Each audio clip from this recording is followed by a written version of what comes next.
ভিক্ষুক রাস্তা দিয়া যায় আর জমিদারের পুত্র বধূও যায়। একজন সামনের থেকে আসতেছে, একজন সামনের দিকে যাইতেছে।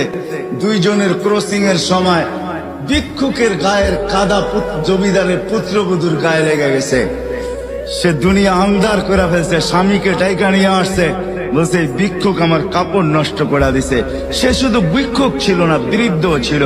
বৃদ্ধ ছিল না শুধু, জীর্ণ ছিল, শীর্ণ ছিল, শরীরে কাপড় ছিল না, ফাটা চিরা কাপড় ছিল, পায়ে জুতা ছিল না, পেটে ভাত ছিল না।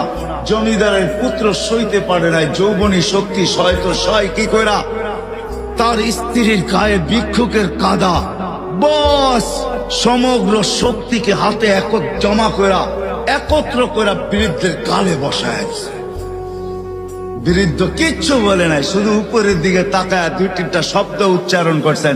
শব্দগুলা হলো ইয়া মাল্লাহ তারা হলো ওয়ুন, ও আল্লাহ চোখে দেখা যায় না, ও তারা কুল্লা শাই, তুই সব দেখিস, ফারা তারা মা বি, তুই কি দেখিস না আমার সাথে কি ঘটতেছে, এটা কি দেখিস না?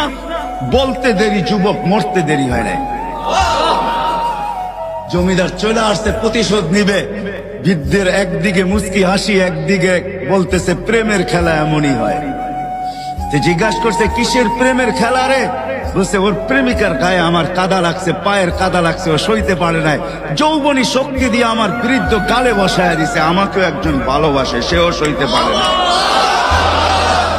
সেও সইতে পারে না। ও তো থাপ্পড় দিয়া ক্ষান্ত, সে জান নিয়ে নিছে, জান।